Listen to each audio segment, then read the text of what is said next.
As a homeschooling mom, finding the right approach to teaching reading can be transformative, not just for our children's education, but also for their confidence and their love of reading. The CLE's Learning to Read program offers a flexible yet effective foundation. And there are some tips and tricks that I have learned along the way that I want to share with you guys so that you can get the most out of this program. I am going to walk you through all the different pieces that are included with the program and then walk you through a lesson and how I would tailor it and customize it to make it work for my students. So the different pieces that are included are the teacher's manual.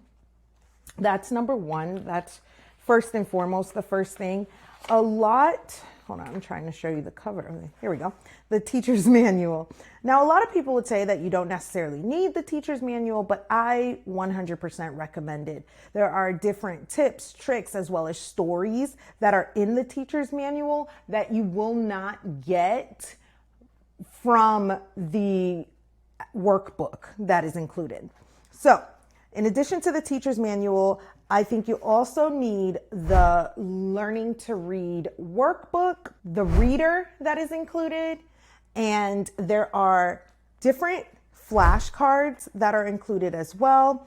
There is the letter flashcards, and then there is the phrase flashcards, and then there is the word flashcards, and then there is the sight word flashcards with the pictures.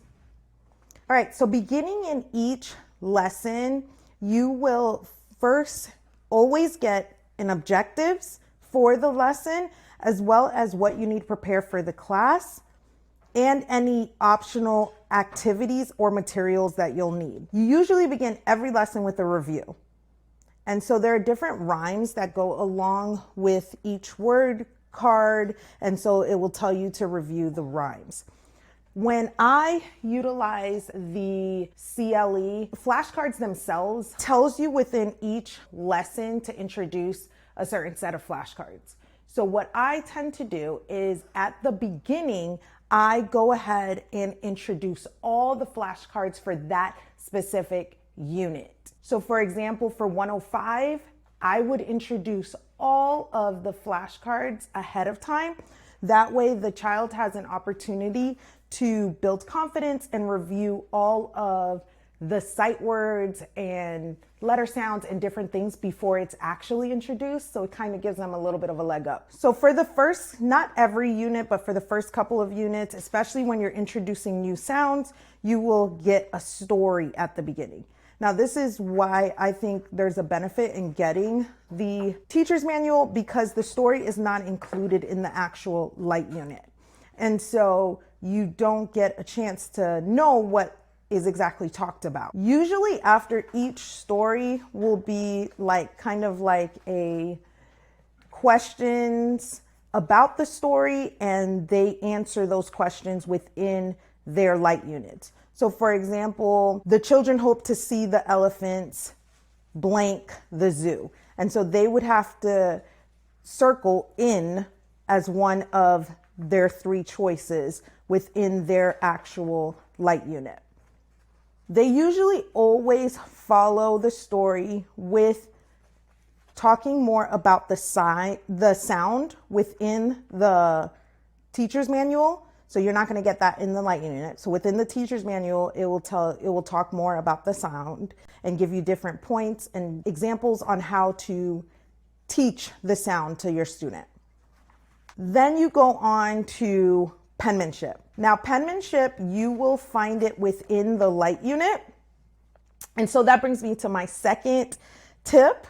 So for penmanship, a lot of the times, especially for my younger students, I will either write it for them and have them trace it, or I will have them only do this part of penmanship. And I'll explain more as we walk through the light unit. Now we move on to working with the sound. This is when you will say a word to your student, And then the student will actually tell you if they hear the sound that you're working with. So for this lesson, we're learning about the short E sound. So anytime they hear they would raise their hand or stand up or jump up and down or anything like that to make it interactive and to help them learn the sound better. Now, the reading skills page after penmanship, especially with my younger students or just my students that find workbook work to be a lot, the reading skills sheet is something that I tend to write for them or have them skip. So that is another way that I kind of make the curriculum my own and don't necessarily overwork my students. Now, I have some kids that it's not a big deal for them at all. And for those kids, I allow them to just do it when we're doing the work. The other thing I do is I save it for work that we do on the weekends or work that we do while we're in the car or just later on, just a separate time outside of the time that we're working through our workbook. So the reading skills page will either have you finding the sound, the vowel within the pictures, or it will have you identifying the letter that the picture starts with. The thing is, you don't know that from the skills page. You know that from the teacher's manual. So like, for example, this skills page wants you to identify the vowel that you hear within the word. You would not have known that had you not had the teacher's manual that told you to write the vowel sound. Sometimes it is the what does the picture begin with? And so then they'll put N for nest instead of for the vowel that they're looking for in nest. I hope that makes sense. So I really find the teacher's manual to be helpful, and also sometimes I don't know what the picture is. Like this, I'll be like goat, but no, it's actually kid, so it really truly helps to have the teacher's manual, which actually has the word in it. Next is the reading skills. I misspoke when I said the last page was the reading skills. That's more of like, what did I say? It's more of like identifying the sound, not necessarily the reading skills. I misspoke. Next, this is the reading skills page. Now with the reading skills page, this is when we're gonna go over our star words. These are the star words. So these sight words are the star words and different things like that. So my kiddos usually have seen the star words already because I don't introduce new star words within the lesson. I introduce it at the beginning of the book, like I said. And so if you look right here, it will say new star word is 7. So every lesson, there's a new star word that's introduced and then it's reviewed and reviewed and reviewed all throughout the unit. And so your new star word would be 7. But like I said, my student would already know it because I would have already introduced it and they would have already been reviewing it during our flashcard time, which is a separate time outside of our workbook time. So we would review the star words, we go over them all together, and then I have them say it by themselves. Then there is this timed section. That timed section can be very frustrating for certain students. And so what I tend to do is, if it is a point of contention, I would have my students do it every other section. I would either have it not be timed or I just don't do it at all. Because the thing about that timed section, it's the same as the bookmarks that you get in the back of the book.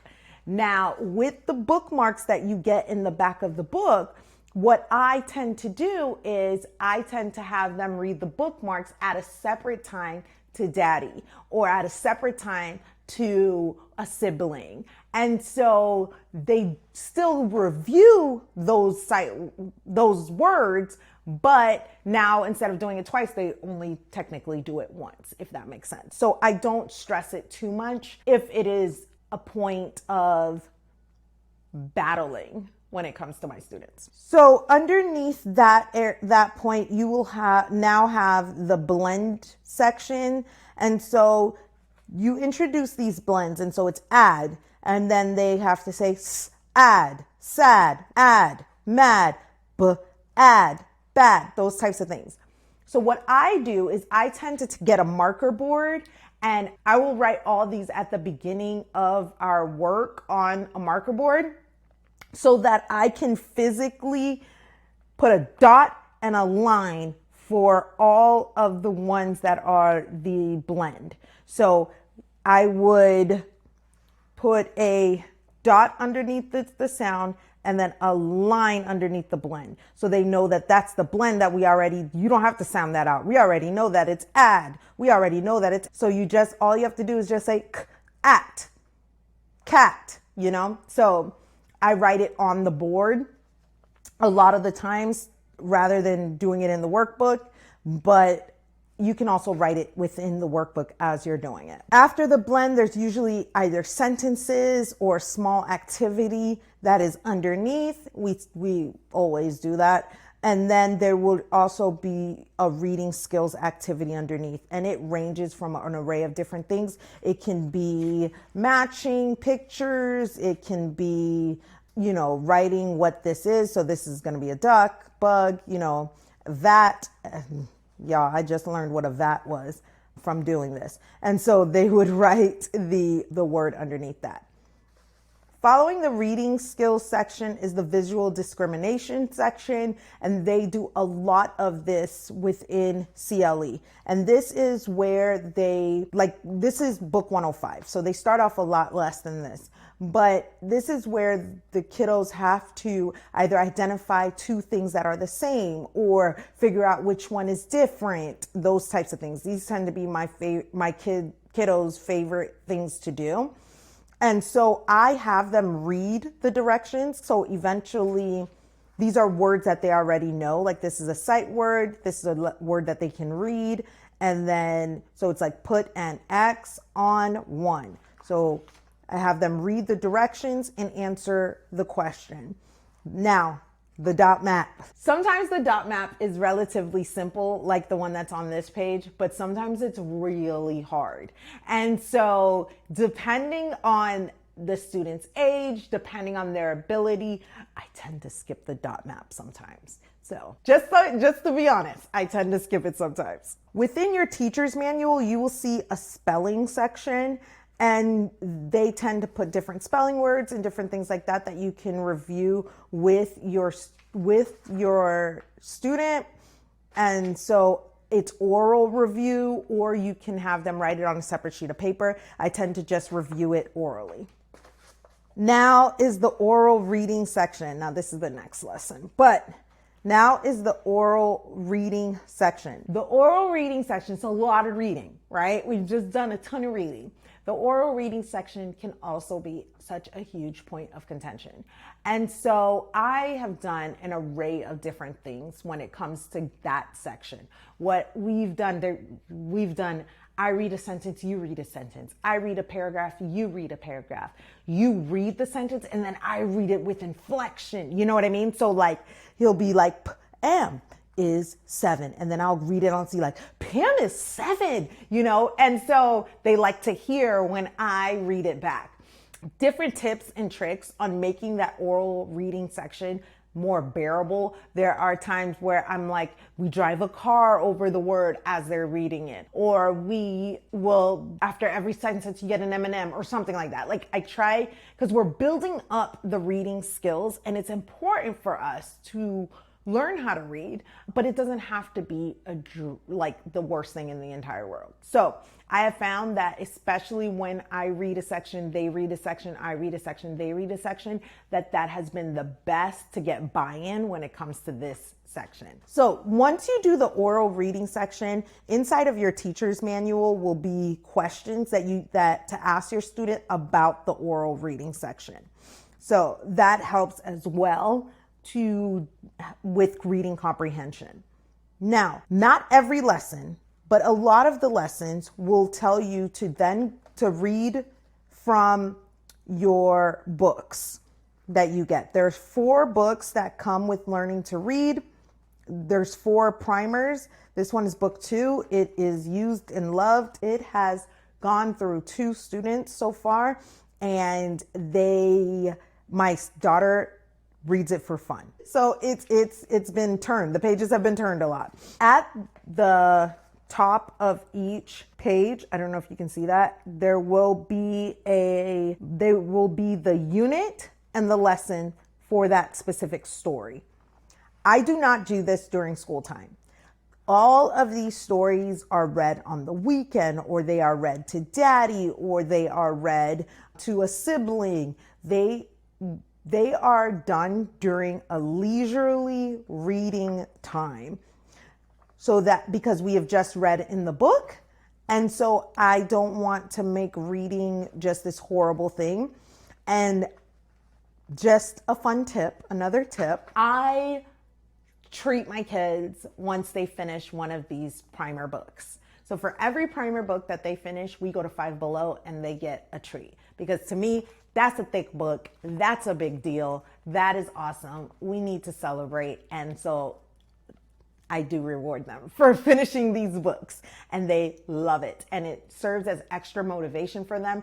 Like I told you, like, this book is well loved. So a lot of the times I don't necessarily even have to force them to read this book. Minute daddy gets home, they're like, Daddy, I gotta read you the story today. Come sit down, this, that, and the other. And it's something that they look forward to. Learning to read can be really difficult for some students, and it's important to learn that the curriculum is a tool.